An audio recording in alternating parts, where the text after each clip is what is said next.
A review of Drake's new album, Honestly Nevermind, began off mic. This podcast finds the Bad Brothers in mid-conversation.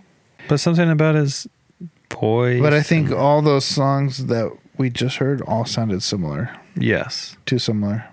It sounds like him, like, it's like if you're like trying to describe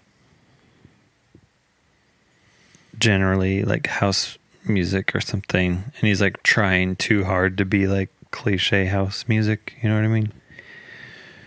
That's all it is, though. That's all what is. You could say anything is cliche. Anything. You know what I mean? No. If you had like, this isn't cliche.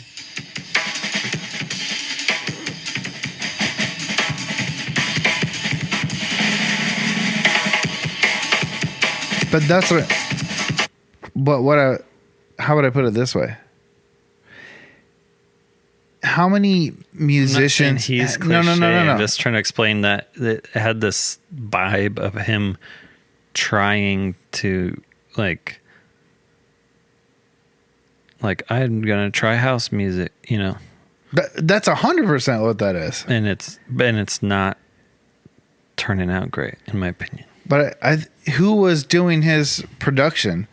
I'm sure it's like a couple of his guys and a couple house, like established house people. I feel like he needed more established house people.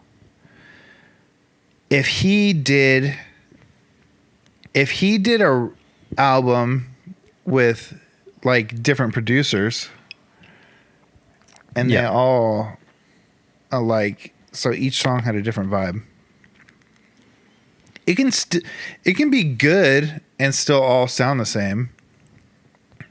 Yeah, it can also not be. You could say it's like those are good songs on their own, which each of the clips of those were on their own. But I could see if that's what all the other songs were, I could see if you listen to it all the way through, then it would sound too similar. Yeah. My opinion is I didn't like it.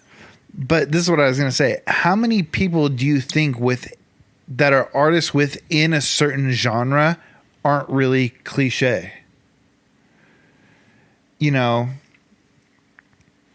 it's like Skrillex. You could say like, oh, he's like, he does a certain style of music that's really, you know, crazy and unique and everything. But within his genre, he's not that unique. Yeah. He also like made that genre. But I'm just saying, but also not. I'm not saying he has to be so unique, but it sounds like too. Like if a country music, it's like if someone like wanted to write a country song, so they wrote, you know, the cliche country song, but a whole album of it.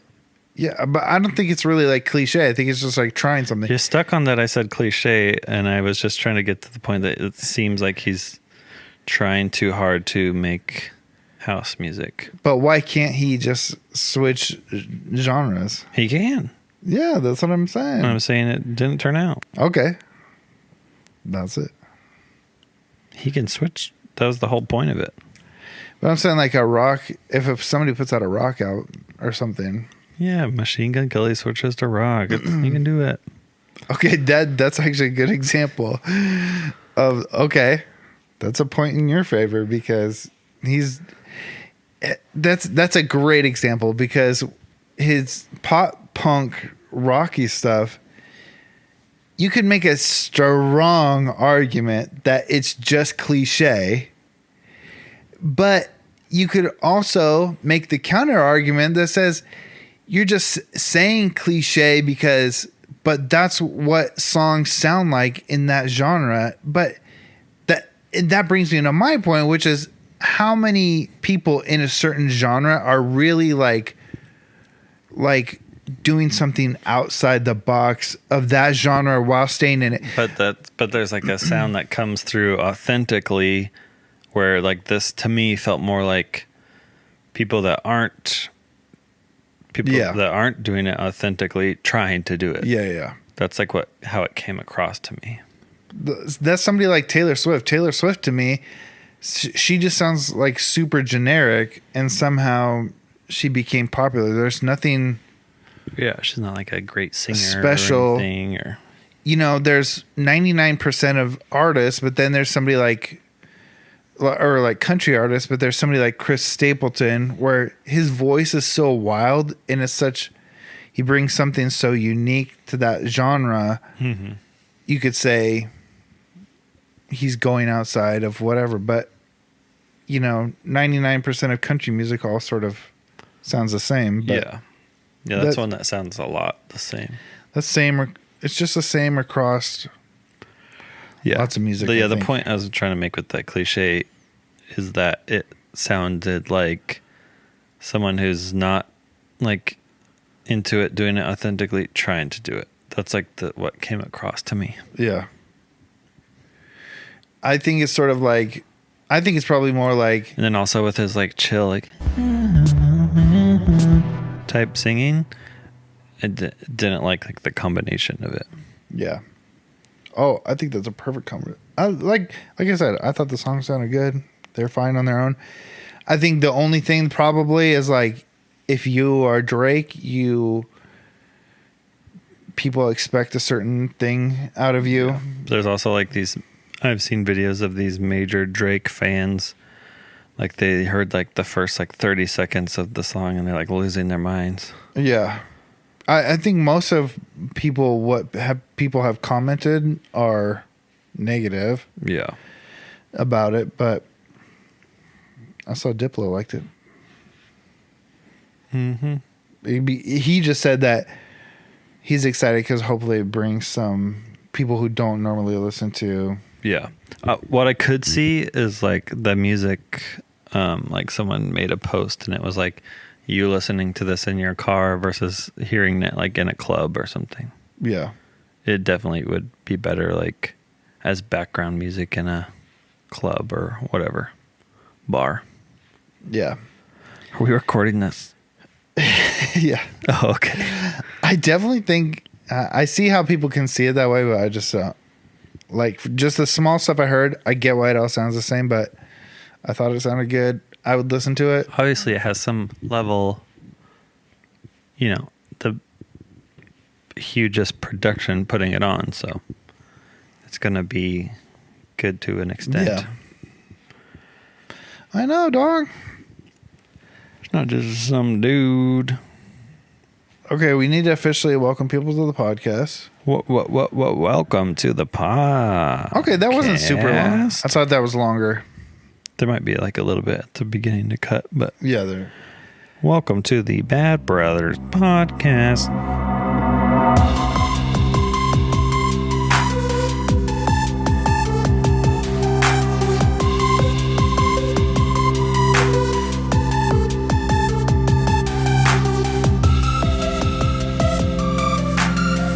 Now, last week I forgot to say you can contribute $1,000 and have your name mentioned on the podcast every week. Or company. Or LLC. Company, or LLC or 501c3. If you want to get it written off.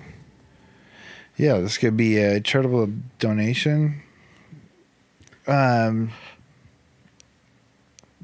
well, you can have your name or company mentioned every week because you are, it's been so long since I said it.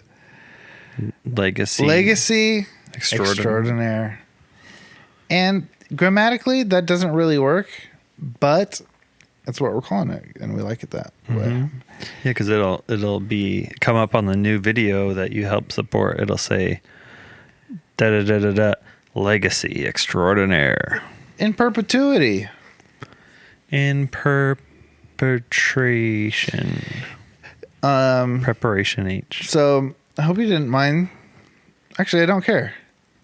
That was I was going to say, I hope you didn't mind that little talk.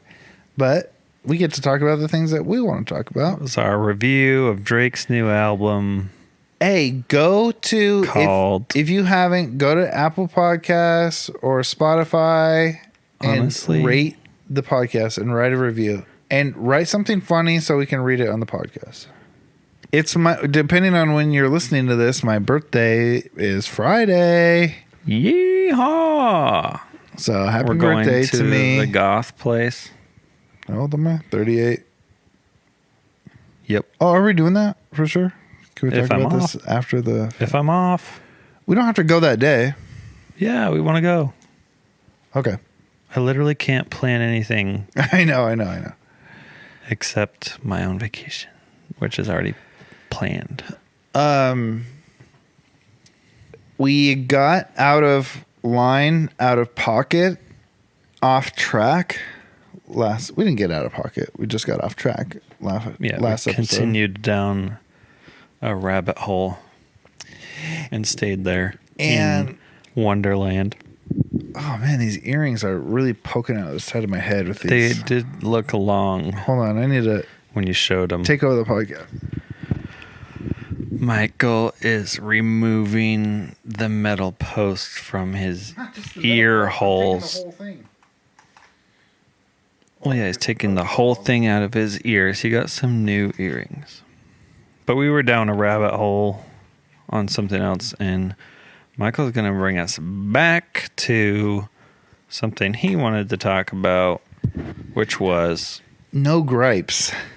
no gripes. Remember how we started I talking said, about yeah, that? got any gripes? And you said, And remember I said I didn't want people to think I'm negative, and I just like talking about... I guess maybe I do gripe. oh, yeah, negative. Am I critical? What I really don't want to be is haughty. I do want to be haughty. Haughty. What a funny word. Now, isn't it funny that sometimes the words like that sound exactly like other words that are now more popular? No, so You don't want to be a Hispaniola province of Guajaba? The chief of the Hispaniola province of Guajaba? yeah. Because I spelled haughty wrong because I don't even know what it is. Arrogantly superior and disdainful. You want to be superior and disdainful, just not arrogantly. Yeah, exactly. You don't want to look down on others. You want to look at them and acknowledge their... I don't think I don't look down. Even when I gripe, I don't look down on others. Right.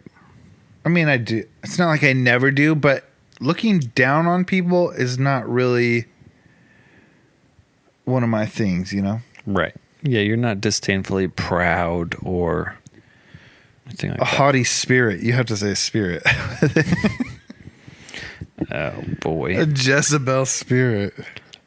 How about That's what huffish? I really don't want to have that. I don't want to be huffish, which is arrogant or sulky. Anyway, I had this idea to do for my birthday. Mm-hmm. I was trying to think, I should do something for my birthday.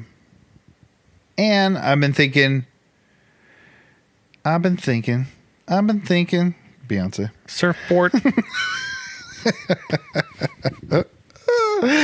Oh, man. Surfing on it. Grinding on it. Yeah. And, Hot sauce in my perks. oh, wait, when's her new album coming out? I don't know. I'm not on Tidal. Are you so excited for Holy Fuck, though? What's that? Demi Lovato? Oh, that. Remember, did we watch that together? The vid? Did we? Yeah. We watched it after our last recording. It was released. And she... The rock guitar. Wait, we watched that together? Yeah. Oh, dang. She's rock and roll now. Oh, that's right. Yeah. That's right. Because Karen started texting me during the thing. It's out. Because we love making fun of it. But what were you saying? Oh, we talked about that last time. But what were you saying? I was going to talk about the producer. She needs to switch producers. We talked about that last time. For my birthday, I decided to do... An experience, not a present. Yes. What is it? I'm going to write... Helicopter. 9... No. This is not something I'm doing like to celebrate my birthday. Oh. But just... As a milestone. I'm writing 9 nice letters to people. Ooh. And it's not like... I'm not like giving my... They're not going to be published? I'm not. They could. Op-ed?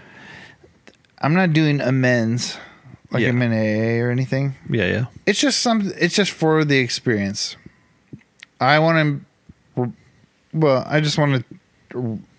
I want it to be nice for them. Yeah. But I also just want to do it to have something. How are you choosing the people? I don't know. I haven't decided yet. Whatever the spirit lays on your heart. Darts on darts on the wall. Yeah. I'm gonna put them all on note cards, and I'm gonna do goblet of fire. And I'm gonna do I'm gonna do like a wedding, like bridesmaid, like behind the back dart throw. I'll do a behind the back dart throw, and wear whatever note card it lands on. I'll have to pick. No, I will say I'm gonna say something sincere. I have a couple people in mind already. It actually came up because you were thinking about Paul's letters to the Church of Corinth. There's a third one we're probably missing. There was already a couple things I wanted to say to a couple people already. Mm-hmm. And then, I don't know, I must have heard it on a podcast. And then I heard it this week. Conan was talking about, he writes people letters, and there's this guy, David Sedaris. He's an author, and he said he always writes people letters after a, get together or a meeting or whatever. And I thought, I could never. But also, I'm doing it for the writing of it too. Yeah. Like, I want to try to make it good. I actually feel like I do communicate better in writing, not text. Not, phone texting. Yeah. But if I were to write something professional, Yeah. I feel like I communicate better, even though I failed persuasive essay writing twice. So maybe not. You feel? But was that for? That was 70% hating it. Exactly. You were actually also, and I got docked points for not contributing to the online group because I don't care about other people. Well, it's part of the matrix. Well, I'm outside the matrix. It's part of the rubric. Come on, man. You know what's in the rubric. For that. Not rubric. What's the other word? Don't you know anything about rubrics? What's the other word? Syllabus.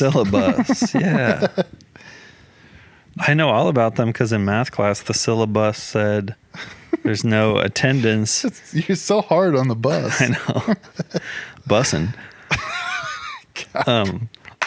No cap. The math syllabus said turn in the homework on Fridays and there's a quiz and then there's a test at the end of every block or whatever. And those are the only days you had to show up. So that's what I did. It was the greatest first. And the outcome was? A, baby. Because it was math. And I didn't have to interact with people online and read their dumb persuasive essays. Oh my, you're haughty right now. I'm haughty about what essays. You just heard. I'm going to clip that. That's haughty. I'm haughty. Oh, man. But don't you think you could write a persuasive essay? I did. And you could get an A on a persuasive essay. I did. Then how did you fail? I didn't do all the other BS. Oh my gosh. Okay, there's it wasn't example. A class. Wait, It wasn't a class on how to interact with your peers on an online system before the world of Zoom and everything else, and working together as a team. It was persuasive essay writing. Okay, here's a question. I was thinking we talked about that this week, but we talked about it last week. Here's a real world example. 2 weeks ago? No, last week on the pod. Oh. Your OC experience, mm-hmm. the social experiment that was you attending OC while living in your grandma and grandpa's trailer. Yes. the difference between people who say like, you have to like do everybody all, you obviously had the opportunity to get good grades, to get A's at OC, but you also are born, or not born, forget I said born. Forget I said born. You are also in a certain, you're also in a certain situation, and you have certain emotions and you have certain things going on in your life, blah, blah, blah, blah, blah, that are all the environmental things or whatever. Mm-hmm. And so how much would you say contributed to just like 100% of some of the negative things, or like, I don't know how you feel about it now. If you wish you would have got your A, or you're comfortable that you're not, or I don't know how you even view that time. But if you were a social scientist, mm-hmm. giving like your sort of like percentages of each of like, what would you say? Because I think all the people who say like they'll lift yourself up by your bootstraps, there's nothing really holding you back besides your own like self-control and self-will and choices that you make. Yeah. It's always about your choices. But then when it really comes down to places where that same person has failures in their life, they make a lot of excuses or have all these reasons why. So when it really comes down to it, they want to say the environmental factors. Yeah. That's how I grew up, or this situation was bad, or whatever. I think there are some things that played into it, because I know that I like deteriorated from the beginning to end of that experience, because at the beginning I did the English 101, like the technical essay writing or whatever, not persuasive essays. And I passed that one. And then I also had another, I forget what it was, history or something class, where like we had to write papers by hand, or like do these tests, like we had to write pretty much a paper while answering the questions of the test. Right. Yeah. I never really had any on of these those little blue book. Oh wait, sheets. I did have one. Sort of like stapled together blue book sheets, and they had to be by hand. Why is that always on the blue? Yeah. And so it's like I almost did like some harder things at the beginning. And like I was doing the majors, biology and chemistry and whatnot. Oh, that's right. So I know like I was capable of stuff there at OC, but then I think like the environment did like deteriorate my morale a little bit. Like I don't know if I've said on here, but like there's 2009 during the recession stuff, and there was a lot of people going back to school. There was a lot of like, I was 18 and there was a bunch of 40 and 50-year-olds, in my classes, people that can't speak English that well. There were also a bunch of people that I knew from the high school there doing Running Start. They were 16, yeah. Yeah, 16 I'm in class with. And so, yeah, and I was living now at my grandparents', which was like no rules, essentially. And I think I also didn't have any skills for taking care of myself, right. In terms of like getting the schoolwork stuff done and studying. I didn't have to study hardly ever in junior high and high school. Right. Especially switching from private school to public high school was a big like setback in terms of what they were expecting out of you.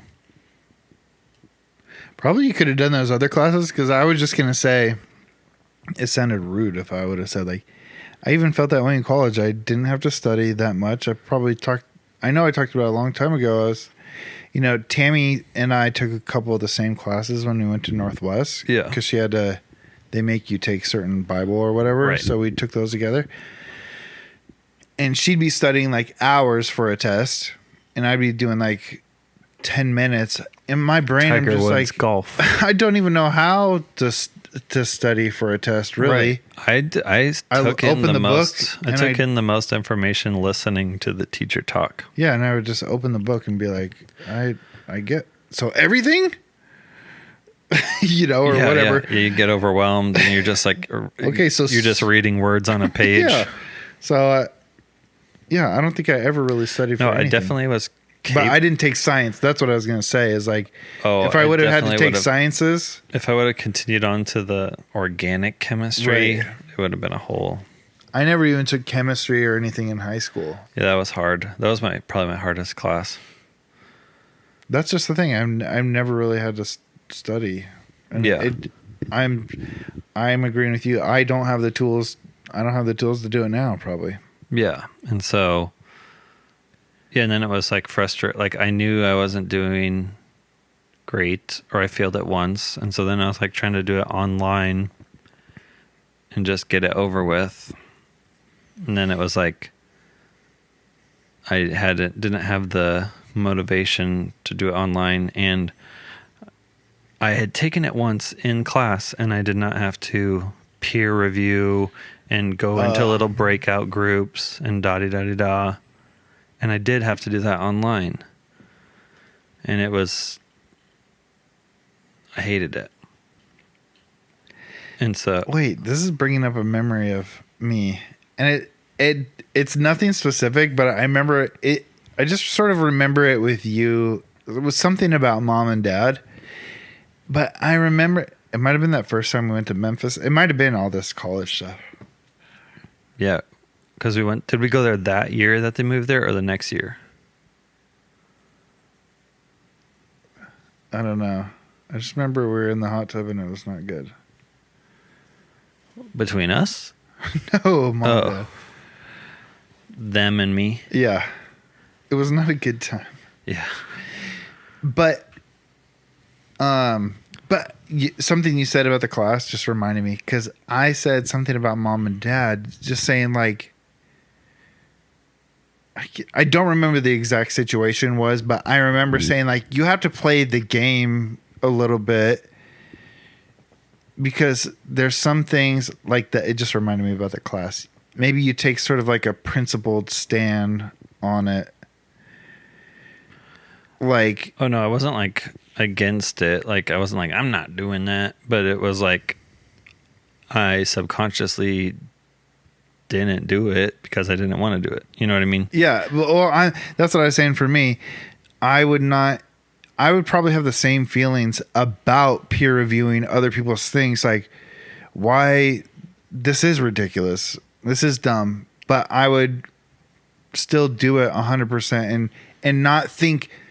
I wouldn't think twice about it. I wouldn't be frustrated about it. It would not be a hiccup in my mind at all, but I would still probably have those same feelings. In my like linear mind, it was the most frustrating thing.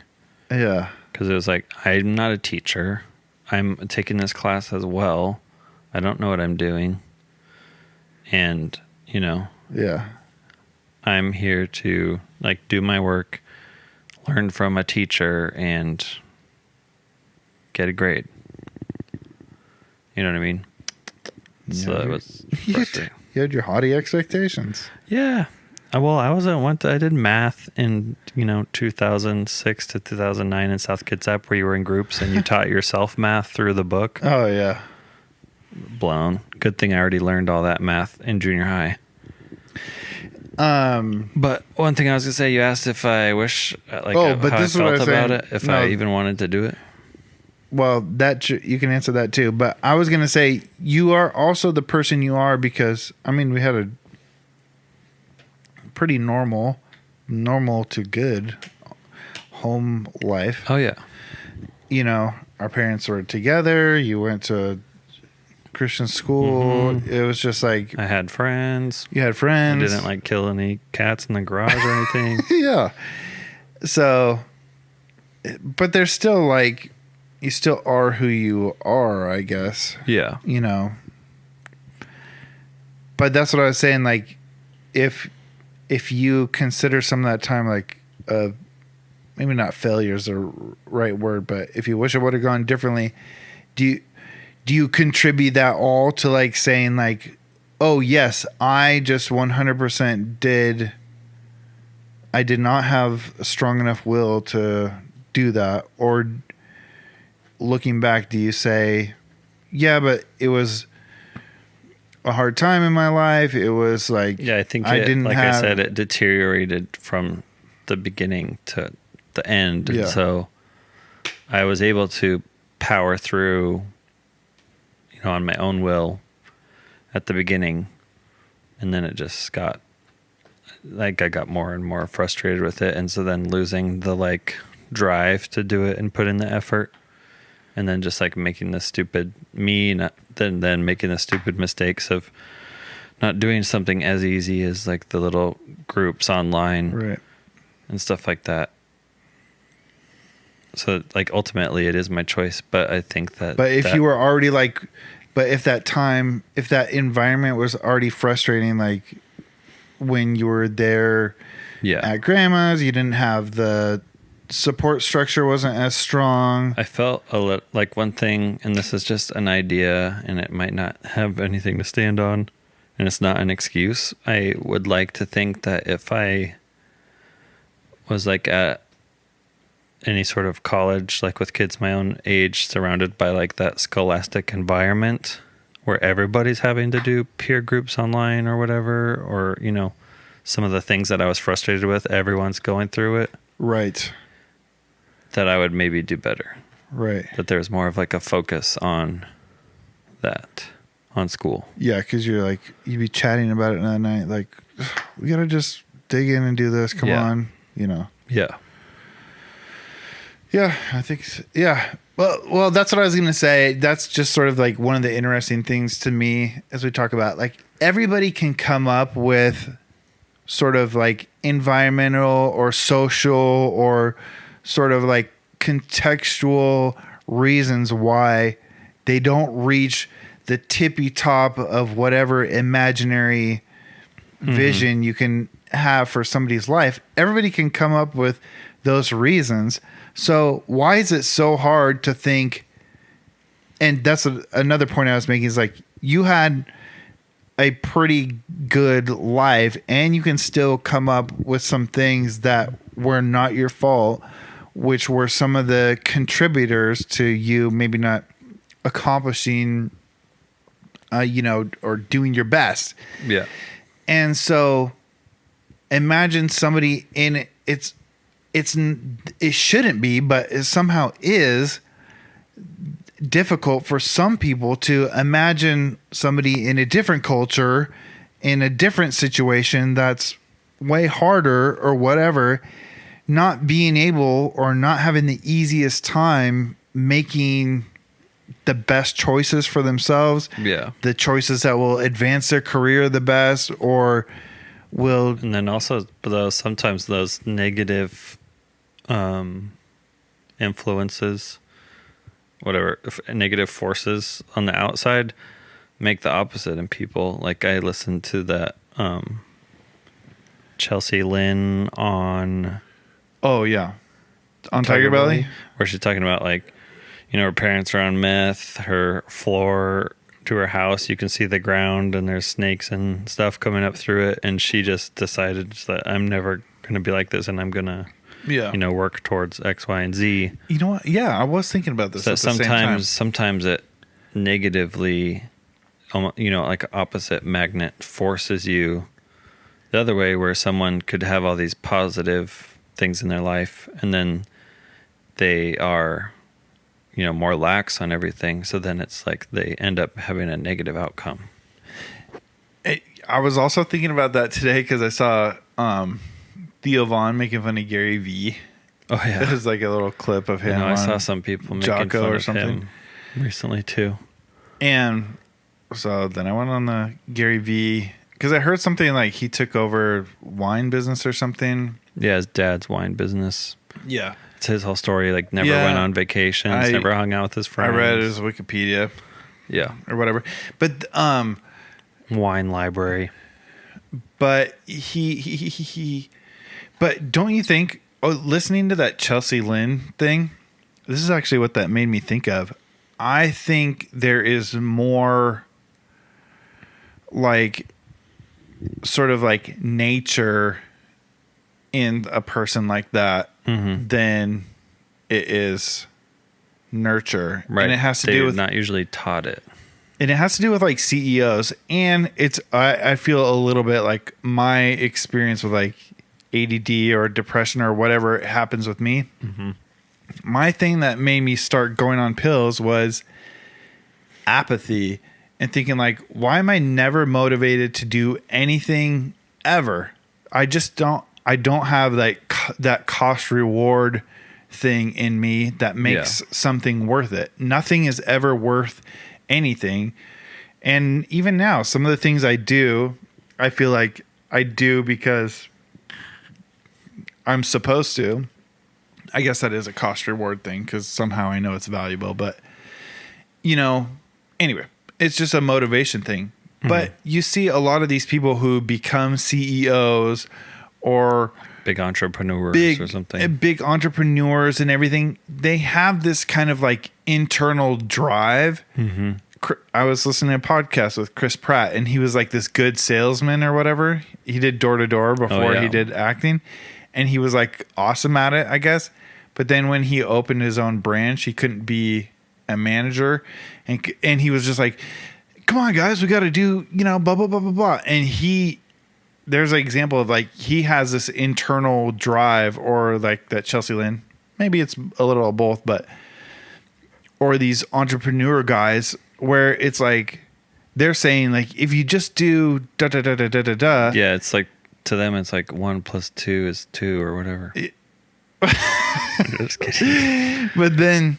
But it's part of their like mental makeup. You know what I mean? Yeah, to them it's like sleeping and eating, and they're like, just do this, just do these 7 quick and easy life hacks, and you'll be a multimillionaire. There's a good example of like that's the will people of like, yeah, I did it. Somebody else can do it. Yeah.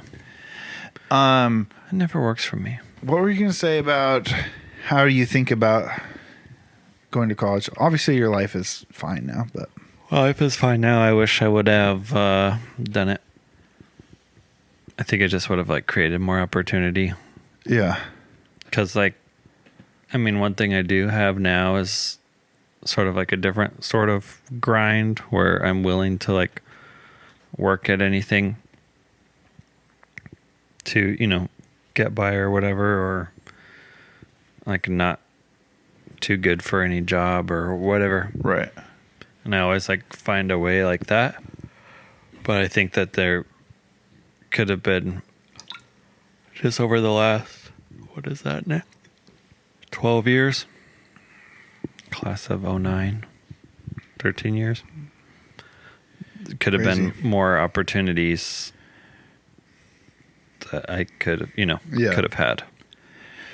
Yeah, I think for me, from the outside perspective, I felt like the hardest thing was, okay, even if you said like, even if in your mind you were like, I'm 100% okay that this didn't work out, you didn't end up, which I don't think that's how you felt then, but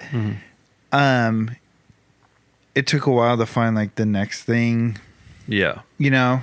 I think that was, to me on the outside, that was like the hardest thing. Because then you were like, oh, I'm going to try and be a manager at Starbucks and gunning for that more. Yeah, or the construction stuff. Or you're going to start thinking about, yeah. Yeah. It took you a while to, find the right thing. Yeah. And that's hard. Even if you're doing a good... even if it's like a good paying job or something. I sort of struggle with that too, because I feel like I have things that are purposeful in my life. Yeah. But and it's like even now I don't want to do trains forever. Yeah. But like now it's more comfortable to try to work on something else. Right. And your priorities switch too. It's like, Yeah. I have a good life and I have a nice family. And if I was just doing this forever and I just mixed in some other things that made me excited, hobbies or whatever, Yeah. along with my family, then it's okay that I'm an accountant forever or whatever. Yep. Yeah.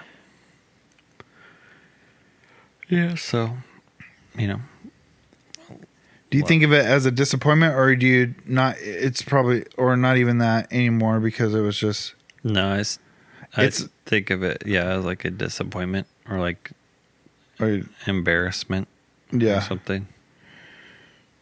Embarrassing. Wish I, or like if I just got it done, or I don't know. Embarrassing, like if, like people who know that you went to school for a little while or whatever. Yeah, like I went the whole time and had the time to do it. Yeah. I went for over 2 years and didn't get the AA. Yeah. Well, I feel that way. I feel that way with doing my master's and not being able to finish it. It's like everybody know I was doing it, and like somebody who at work who I talk to like twice a year. That's Yeah. all, and that's The like one thing they always That's bring like up. all he knows about me, and it was like I had not been doing it for like 9 months or whatever. And he was like, "So shouldn't you be about done?" Oh yeah, I had And I was someone like, a couple no. of weeks ago. They're like, "Oh, how's the gym?" And I was like, "It's probably doing good. It's probably fine." Come on, catch up, guy. Well, it's like there's one guy I was trying to think about it. Been there for 5 years. I think I've only worked with him twice, maybe 3 times. Yeah. Which is crazy. Other people I've worked with 100 times. It's secretly nice because they're like, it's like cool that they remember that about you. Yeah. And like, oh, after so long, this guy remembers my name and like what was happening in my life the last time we saw each other. Right. But also sore subject. Yeah. Yeah. Then there's like other parts of my brain that are like, I hear about all these people that are in a bunch of like student debt, and then, or like they have a degree and then they're doing something totally not with Right. that degree. Right. But then also sometimes like hiring managers just want you to have one period Right. to show that you can complete something and, talk online in groups. It's a crapshoot. But the other thing is, we're part of a generation that pretty much said you need to go to college because it's going to be. I feel like my age, though, like- we grew up saying you have to go to college, and then my age group was like, actually, nah. Like there's a majority that don't have to. Well, I think that's what they learn, because then you go out in the world and it's not, degrees aren't guaranteeing anybody anything anymore. Yeah. Because And there's not the kind of jobs. yeah, and the technology has changed so much. The job world has changed so much that it's like obsolete sometimes, almost, unless it's in like a very specific. Yeah, so people field. end up changing their idea of like what is the Value of a degree. yeah, what's the value of it for them? ROI, Return on investment. ROID, S. Where's my Apple car tags? My Apple, what are those things called? The little, Yeah. I don't know, Tags? the ones that they guys put in their They ex-girlfriend's rape the- car, I shouldn't say rape on the podcast. blow up the NRA. I should have said they stalk. Yeah, stock. Yeah. Yeah, they use them to like track. Air and stuff. tags. Air tag. That's That's it. Not to be confused with skin tag. Oh, I got one right down here on my thigh. I got one in my I think I can waist. feel it. Oh no, I have that's one the in my seam of waistband. You do? I think it was a mole. Now it's a tag. Dad just bragged to me the other day about snipping one off. He said he uses an ice cube and nail clippers. That's what he told me. He's like so proud of himself. I've heard that for like 20 years. Well, he's still at it. They have a little thing you can buy. It looks like an ear gauge, but you put a rubber band on the one end, the small end, and then you roll the rubber band onto it. Oh. Like castrating a little pig. Oh, have you seen when they castrate the cows and bulls? The rubber band method? Yeah. Is that what you're talking about? Yeah. Yeah, and then it like falls off later. Oh. Wild. Dude, it's wild. Bear Grylls, freaking wild. Wild West. Wild West, Will Smith. What a weird movie. Bear Grylls in here? Because it is getting wild. With Marshawn Lynch. Wait, I like that kind of humor. You know what kind of humor I've been... Obscure references? No, like when you say, is somebody here or is something right now? Because it is blank. Like a weird observation. Yeah, like, I like this. Like, is it cold in here or are there just toros in the atmosphere? Remember that? No. Bring It On. The Cheer movie. Nah. It's like Kirsten Dunst. I was too old. Kirsten Dunst. You listeners, you know. Tammy knows. That's their cheer. They're like, okay. It's cold in here. There must be some toros in the atmosphere because that's their school mascot. There must be toros in the atmosphere? Yeah. What's that have to do with cold? They're cold. Ice in the veins. I don't know. Ice in the veins. It's their chant. Not mine. I don't think that's right. Toros? Toros, like bulls. That because you're saying that's their mascot? Oh my. We're gonna have a Google off right now. You're doubting my reference, my obscure reference. What's it called? Bring it on. Bring it on. You don't even know. I got the 23-second clip right here. I said, bird!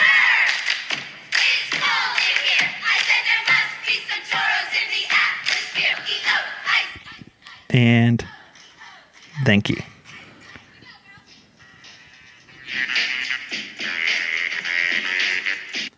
And This says Kirsten Dunst. I literally just played it. They say, "Brr, it's cold in here. There must be some toros in the atmosphere." Oh, parentheses funk song begins. Were you looking at the lyrics? Here's the lyrics. I said, "Brr, it's cold in here. There must be some toros in the atmosphere. Brr, it's cold in here. There must be some toros in the atmosphere." I said, "Oh wee yo, ice, ice, ice. Oh wee yo, ice, ice, ice. Here we go, girls."